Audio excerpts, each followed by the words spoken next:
dit que le temps efface les souvenirs, mais ce n'est pas tout à fait vrai. Pourquoi les mauvais souvenirs restent assis au premier rang, alors que les bonnes choses disparaissent dans le fond de la salle? Certaines blessures traversent les années sans perdre leur place. Certains échecs reviennent nous visiter comme s'ils dataient d'hier.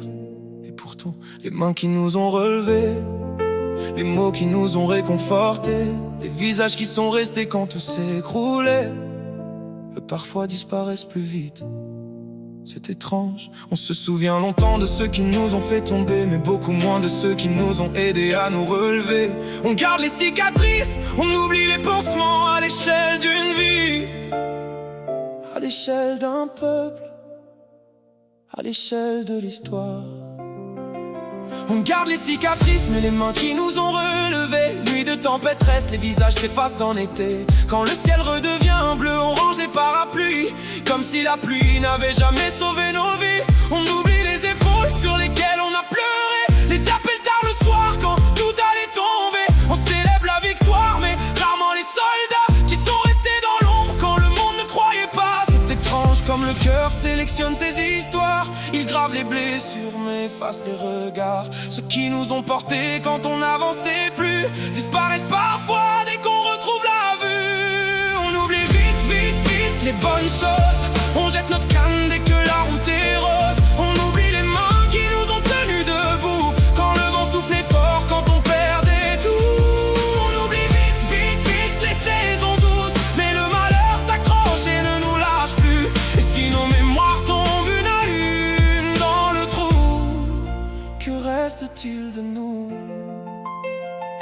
Même les peuples oublient les leçons du passé, les promesses répétées, les erreurs déguisées. La mémoire collective a des pages déchirées. On pleure les mêmes drames qu'on avait juré d'éviter. Les héros deviennent des noms sur une pierre froide. Les sacrifices d'hier se perdent dans les modes. On hérite d'une histoire qu'on ne prend plus le temps de lire. Puis on se demande encore pourquoi elle recommence à s'écrire. On compte les blessures comme des trophées de guerre, mais les actes d'amour se dissipent dans l'air, comme si le bonheur n'avait jamais laissé de traces, comme si la lumière traversait sans laisser sa place. On oublie vite, vite, vite les bonnes choses. On jette notre canne dès que la route est rose. On oublie les mains qui nous ont tenus debout quand le vent soufflait fort, quand on perdait tout.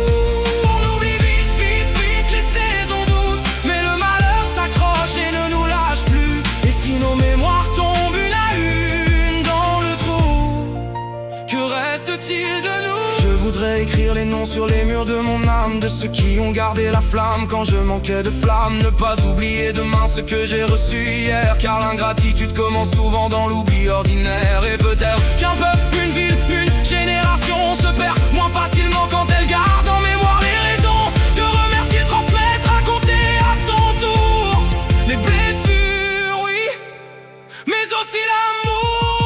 On oublie vite, vite, vite les bonnes choses.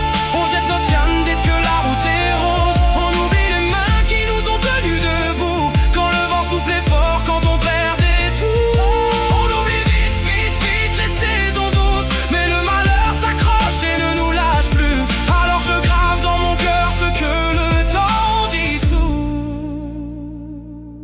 pour ne pas oublier d'où je viens, ni grâce à qui je tiens debout. Mémoire, cœur sélectif, on retient la douleur, on efface les bienfaits. Mémoire courte, c'est étrange quand même.